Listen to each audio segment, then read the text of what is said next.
বিষয়টি আপনারা অনেকেই জানেন, অনেকে শুনেছেন, তবুও বলছি। সেটি হলো ভারত সেই দীর্ঘদিন থেকে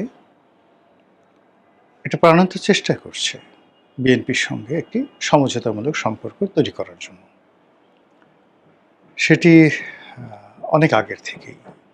আপনি ধরুন বিএনপি যখন ক্ষমতায় ছিল, আ সেই দফাতে যখন টাটা আ বাংলাদেশে বিনিয়োগ করার জন্য সেই রতন টাটা চলে এসেছিলেন।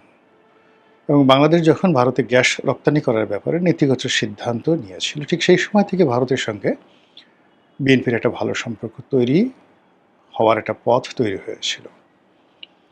এবং এখন যারা অনেকে ভারত বিরোধী কথাবার্তা বলেন, ঠিক সেই সময়টাতে তারা ভারতের পক্ষে কথা বলতেন।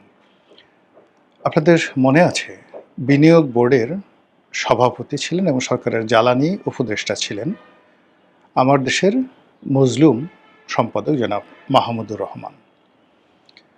তো তিনি বিনিয়োগকে আকৃষ্ট করার জন্য বাংলাদেশে টাটার স্টিল ফ্যাক্টরি স্থাপিত হবে এবং ভারতে তেল গ্যাস রপ্তানি হবে বা গ্যাস রপ্তানি হবে, এরকম একটা প্রকল্প নিয়ে যখন আলাপ আলোচনা হচ্ছে, তখন আওয়ামী লীগ প্রবল বাধা দিচ্ছিল যে ভারতে এগুলো রপ্তানি করা যাবে না। এবং আওয়ামী লীগের অনেকগুলো সফট পাওয়ার ছিল এবং এখনও আছে, যারা উপরে উপরে খুব সাধু, তৃতীয় পক্ষ, চতুর্থ পক্ষ, বুদ্ধিজীবী, কলামিস্ট, সাংবাদিক, এনজিও ব্যক্তিত্ব, নানা রকম নাম ধরে দীর্ঘদিন ধরে তারা আওয়ামী লীগের সফট পাওয়ার রূপে কাজ করে। আবার কিছু ইন্টারন্যাশনাল সংগঠনও রয়েছে, যারা কখনো কখনো আমেরিকার পক্ষে, কখনো কখনো ভারতের পক্ষে, আবার কখনো কখনো যে তারা কাদের পক্ষে সেটাও বোঝা যায় না, এলোমেলো আচরণ করে। তো সেই সময়টিতে বাংলাদেশের আলোচিত একটি এনজিও বা গবেষণা প্রতিষ্ঠান CPD, Centre for Policy Dialogue, এবং এখানে একজন অর্থনীতিবিদ আছেন দেবপ্রিয় ভট্টাচার্য, মিস্টার ভট্টাচার্য। তো তিনি ওই সময়টাতে এই গ্যাস রপ্তানি এর বিরুদ্ধে প্রবল জনমত গড়ে তোলেন এবং নানাভাবে তিনি সেই ভারত বিরোধী বক্তব্য দিতে থাকেন। তখন মাহমুদুর রহমান, জনাব মাহমুদুর রহমান, তিনি এই দেবপ্রিয় ভট্টাচার্যকে কুলাঙ্গার বলে অভিহিত করেছিলেন। শুধু তাই নয়, এই যে দেবপ্রিয় ভট্টাচার্যের এই সকল কথাবার্তার কারণে স্বয়ং তিনি আদালতে উপস্থিত হয়ে দেবপ্রিয় ভট্টাচার্যের বিরুদ্ধে মামলা করেছিলেন। তো বোঝার চেষ্টা করুন যে এখন যারা ভারতের বিরুদ্ধে কথাবার্তা বলছেন, তাদের একেবারে শিরোমণি, পীরে কুতুব বা পীরে কামেল বা হজরতুল আল্লাম যদি বলেন, তাহলে জনাব মাহমুদুর রহমান। কিন্তু এটা ক্ষমতার বাইরে, রাজনীতির বাইরে, এটা তার ব্যক্তিগত অবস্থান। কিন্তু যখনই তিনি সরকারে ছিলেন, তার মতো মানুষ সরকারের পক্ষে কাজ করতে গিয়ে, ভারতের এই বিনিয়োগ আকৃষ্ট করতে গিয়ে এই কথাগুলো তাকে বলতে হয়েছে, করতে হয়েছে। তাহলে বোঝার চেষ্টা করুন তখন ভারতের সঙ্গে বিএনপির কেমন একটা সম্পর্ক ছিল।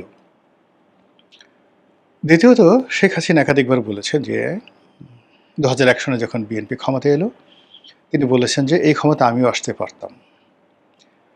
আমাকে প্রস্তাব দেওয়া হয়েছিল তেল গ্যাসের দেওয়ার জন্য, কিন্তু আমি রাজি হইনি। এ কারণে ভারত আমাকে বাদ দিয়ে বিএনপিকে ক্ষমতায় এনেছে। আবার বিএনপি যে সেই ক্ষমতায় থেকে চলে যাওয়ার পরও তাদের সাথে তাদের যে যোগাযোগ, এটা বন্ধ হয়নি, তার প্রমাণ হলো যখন বেগম জিয়া বিরোধী দলীয় নেত্রী হিসাবে সম্ভবত 2009 বা 10 সনের দিকে তিনি ভারত ভ্রমণে গিয়েছিলেন, তাকে কিন্তু তখন সরকার প্রধানের বা রাষ্ট্রপ্রধানের প্রোটোকল ভারত দিয়েছিল। স্বয়ং প্রধানমন্ত্রী মনমোহন সিং সেখানে এসেছিল।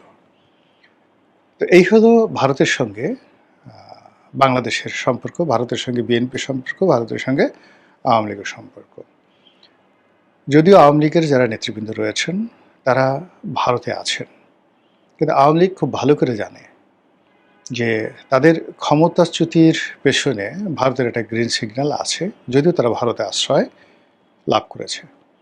আমাদের মধ্যে ক্ষুদ্র ক্ষুদ্র মানুষ যারা খুব কম বুঝি, আমরা কিন্তু সেই 2012-13 সন থেকে বলে আসছি, কন্টিনিউয়াসলি বলে আসছি বহুবার টেলিভিশন টক শোতে যে আগামীতে যে বিএনপি ক্ষমতায় আসবে, ভারতের গ্রিন সিগন্যালে আসবে এবং আওয়ামী লীগ ক্ষমতাচ্যুত হবে, ভারতের কারণে ক্ষমতাচ্যুত হবে এবং ভারত আওয়ামী লীগকে ক্ষমতাচ্যুত করে আবার শেখ হাসিনাকে তাদের দেশে আশ্রয় দিবে। তো বোঝার চেষ্টা করুন ২০২৪ সনের আগস্ট মাসেরও ১০ বছর আগের থেকে এই বাংলাদেশে বসে আমরা এই কথাগুলো বলেছি। আমরা আরও বলেছি, অনেকে বলেছি কিনা আমি বলেছি যে বঙ্গবন্ধুর হত্যাকাণ্ডের সঙ্গে সরাসরি ভারতের সম্পৃক্ততা ছিল এবং ভারত জানতো। মানে সে কনস্পিরেসিটা অনুমোদন করছে কিনা জানি না, কিন্তু তার এটা জানা ছিল। তো এনিওয়ে, একটা অনেক কর্তৃত্বের অনেক শীর্ষ পর্যায়ের অবস্থা। তো এই ভারতের সাথে সত্যিকার অর্থে দরদাম করা, খেলাধুলার ক্ষেত্রে আওয়ামী লীগের যে সভানেত্রী সে রীতিমতো পিএইচডি ডিগ্রি অর্জন করেছে। বাংলাদেশে তার মতো ভারত বিশেষজ্ঞ আর কেউ নেই। ভারতের কলকাতা, আসাম, ত্রিপুরা, এরপরে দিল্লি, গুজরাট, এরপর মাদ্রাস, মুম্বাই, প্রত্যেকটা এলাকাতে যে সকল রাজনীতিবিদ রয়েছেন, বরেণ্য রাজনীতিবিদ যাদের ভারতের পার্লামেন্টে, সরকারে, রাজ্যে প্রচণ্ড ক্ষমতা রয়েছে, তাদের অনেকের সঙ্গে শেখ হাসিনার ব্যক্তিগত সম্পর্ক রয়েছে এবং তিনি সেটা গড়ে তুলেছেন। আবার এই ভারতকে পিছনে হাত বুলিয়ে, মাথায় হাত বুলিয়ে তাদের প্রতিপক্ষ চীনের সঙ্গে সমঝোতা করার যে ক্ষমতা, এটা শেখ হাসিনার ছিল এবং এটা করে তিনি ১৭ বছর টিকেছিলেন। আবার সেই ভারতকে বিরক্ত করে দিয়ে সেই ভারতকে এমন একটা পরিস্থিতি তৈরি তিনি করে ফেলেছিলেন যে ভারত তাকে আশ্রয় দিতে বাধ্য হয়েছে। আবার এখন ভারত বাধ্য হচ্ছে তাকে, যাকে বলা হয়, প্রোটোকল দিতে এবং তার সমস্ত কর্মকাণ্ডে প্রণোদনা দিতে। এটা তারা বাধ্য করেছে এবং এই কাজগুলোর সঙ্গে যেমন তার শক্তি, সামর্থ্য, বুদ্ধি, প্রজ্ঞা, কৌশল সব কিছু আছে, তার সঙ্গে সঙ্গে আবার একটা বেপরোয়া সাহসও আছে, এতে কোনো সন্দেহ নেই। আপনাদের মনে আছে যে ২০২৪ সনের নির্বাচনে জয়লাভ করার পরপরই তিনি ভারত গিয়েছিলেন, শেখ হাসিনা। সত্য মিথ্যা বলি আমি জানি না, কিন্তু সবাই যেটা মোটামুটি ওপেন সিক্রেট হয়েছে যে ওই সময়টাতে তিনি নরেন্দ্র মোদীকে একটু রীতিমতো খোঁটা দিয়েছিলেন একান্তভাবে। নরেন্দ্র মোদীর যে সংবর্ধনা অনুষ্ঠান, যে আপনি এত কম সিট পেলেন কেন, আপনি কীভাবে ইলেকশন করতে হয় ইচ্ছা করলে তো আপনি আমার সাহায্য নিতে পারতেন। তো এই কথা শুনে নরেন্দ্র মোদী খুব বিরক্ত হয়েছিলেন।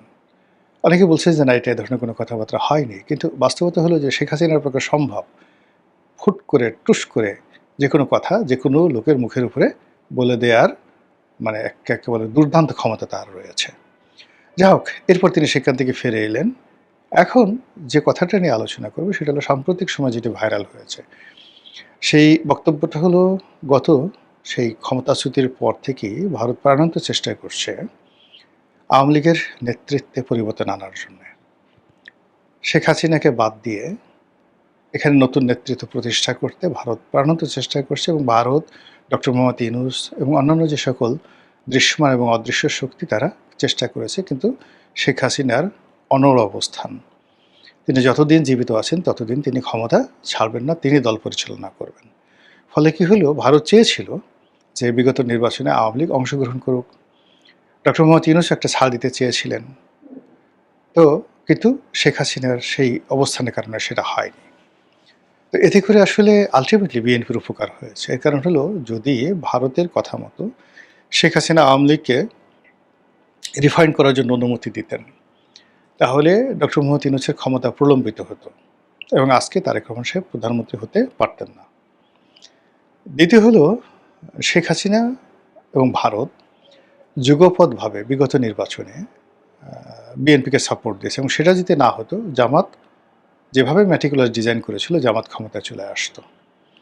তো এই কাজগুলো শেখ হাসিনা অত্যন্ত সাহসের সাথে, দৃঢ়তার সাথে করেছিলেন এবং তিনি জানতেন যে বিএনপির সাথে আলটিমেটলি তার সম্পর্ক থাকবে না, কিন্তু দেশ যদি একবার বিএনপির হাতে যায় তাহলে এক ধরনের পরিণতি, কিন্তু জামাতের হাতে গেলে দীর্ঘমেয়াদী পরিণতি। তো সেই কারণে তিনি তার নেতাকর্মীদেরকে নির্দেশ দিয়েছিলেন যে বিএনপিকে ভোট দেওয়ার জন্য, এবং সেটা তিনি প্রকাশ্যে সবার কাছে বলেছেন। সবচেয়ে আশ্চর্য একটা কথা যে সম্প্রতি যেটা ভাইরাল হয়েছে, সেটি হলো তিনি ভারতের মাটিতে বসে তিনি হুমকি দিয়েছেন যে, "আমি কি বলব না, না বলব, কিভাবে রাজনীতি করব না, না করব, দেশে কখন যাব বা না যাব, এটা একান্ত আমার ইচ্ছা। ভারতের ইচ্ছায় কোনো কিছু এখানে হবে না।"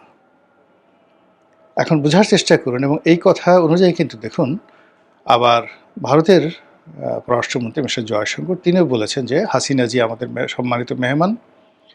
ফলে তার আসা, না আসা, তার থাকা, না থাকা এটা পুরোটাই তার ইচ্ছার উপর নির্ভর করছে।" তো এই যে এই সময়টিতে এসে এরকম একটা ক্রিটিক্যাল মোমেন্টে এসে তিনি দিল্লির মাটিতে বসে যখন হুঙ্কার দিচ্ছেন যে, "এখানে আমি কি বলবো না, না বলবো এটা আমার ইচ্ছা, নরেন্দ্র মোদীর ইচ্ছা না বা ভারতের ইচ্ছা নয়। আর এখানে আমি থাকবো বা না থাকবো এটাও ভারতের ইচ্ছা না, এটা আমার একান্ত ব্যক্তিগত ইচ্ছা।" তো এই কথাগুলো রীতিমতো ভাইরাল হয়ে পড়েছে এবং এই কথা যখন নরেন্দ্র মোদী নিজেও শুনেছেন, আপনি দেখেন যে এখনো পর্যন্ত কিন্তু নরেন্দ্র মোদী কোনো শব্দ করেননি।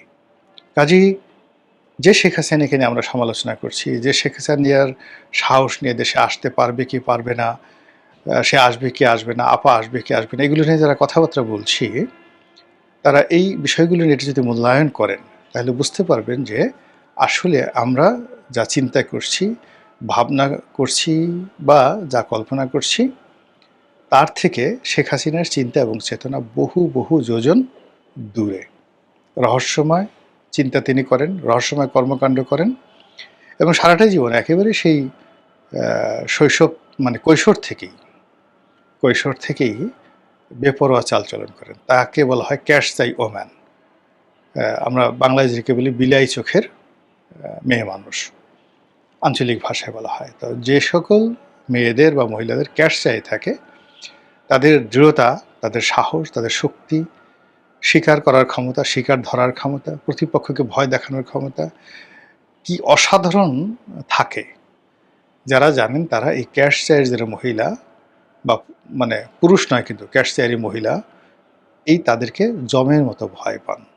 এ কারণে প্রকৃতি তাদেরকে ওইভাবে তৈরি করে দিয়েছে।